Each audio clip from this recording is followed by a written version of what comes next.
They do the quick triage when you come in there, like this one we can save, that one we can't. I was shot twice in the right side of my head, paralyzed on my entire left side. Dennis was put behind the curtain where you put people that you don't think will make it. I just felt that this was one that was worth trying. I'm living proof that what they did was beyond and above anything they could have done for us guys. They really took good care of us. Well, this Veterans Day, we take a moment to thank the 24 million men and women of our armed forces and honor the millions before them who have come and gone. Each one has a story of their time served. Some include tragedy, some have a happy ending. And for one local veteran, his story has a little bit of both. He owes his survival in war to just one man, a surgeon, who was at the right place at the right time.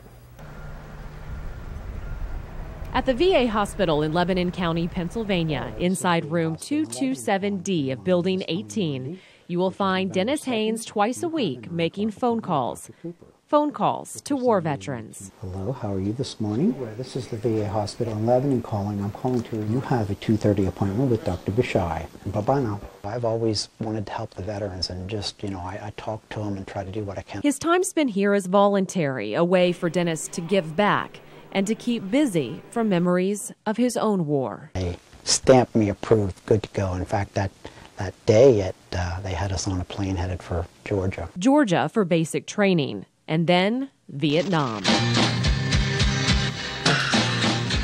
The year was 1968. Dennis was just 18, and as part of the newest draft coming into the country, he was assigned to the 199th Light Infantry. They were helicoptered in to where the action was, where they were needed to fight. I was wounded December 6th. I remember it very, very well. I even have a picture of where I was sitting when I was wounded. It was in this water-filled rice paddy while guarding the perimeter of a Viet Cong sympathy village, making sure no one went in or out. Something caught Dennis's attention. I heard a baby or kid cry to my left. And I swung over to the left to look, and just as I looked toward this hooch, I saw what appeared to be a door swing open and a flash. The next thing I remember is John, my buddy, must have been cradling me and telling me how proud he was of me that night and how Gail, my fiance, would be proud of me and that I really did good. And someone else from my squad said, "Hang on, Dennis." He said, "The chopper will be here anytime." Dennis's wounds were critical. He was shot twice in the right side of his head by an AK-47, in and out of consciousness and losing a lot of blood. Never remember being loaded onto the chopper. Never remember being carried into the 24th Evacuation Hospital. And this is where the story shifts from soldier to surgeon. The man who does remember Dennis's arrival at the 24th Evacuation Hospital, Chief of Surgery, Dr. John Baldwin. All you have to know is how badly his brain was damaged on that one side to realize how incredible it is that the guy is still out there. The night Dennis arrived was especially busy for the surgeons of the 24th Evac. Wounded GIs brought in by the dozens. That particular night, we had all brain surgeons operating. The pattern was fix 'em fast, free up the OR for the next patient, and move on. But not all cases fit into that pattern, and Dennis was one of them. Dennis was put behind the curtain where you put people that you don't think will make it. Dr. Baldwin was a chest and heart surgeon, and for one brief moment, not at an operating table. It was that moment that changed both of their lives forever. It's very rare when a neurosurgeon says, "We're so backed up, John, can you do a case? Can you do this for us?" And I said, yes. When I walked up to Dennis, I thought, oh my gosh, what am I doing? And I just felt that this was one that was worth trying. And try he did. Taken out from behind the curtain, Dr. Baldwin operated on Dennis that December night, fixed him up, as he puts it, as best a chest surgeon could.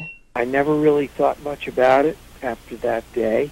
That was until 35 years later, when a very unexpected email showed up in Dr. Baldwin's inbox. Dr. Baldwin, I saw your post on the 199th Infantry website. I would have been a patient in the 24th VAC while you were there.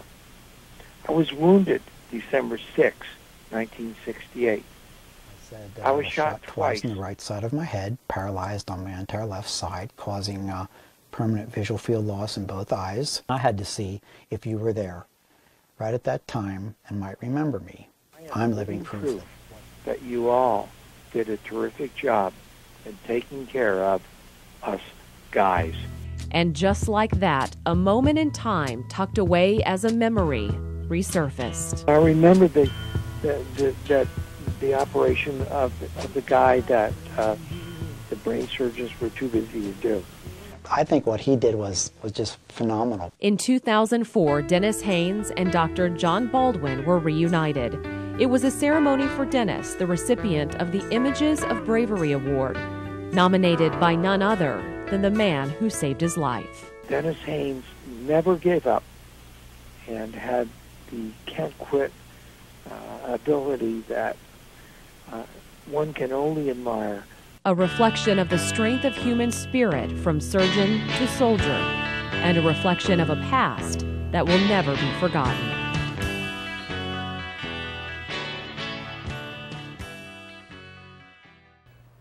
And Dr. John Baldwin lives in Northern California, so he and Dennis talk often over the phone and through emails. Their friendship is one that they both tell me is a bond like no other, one that will last a lifetime. To learn some background of this story or to see more of the incredible photos that you saw in this story, check out my blog on CBS21.com.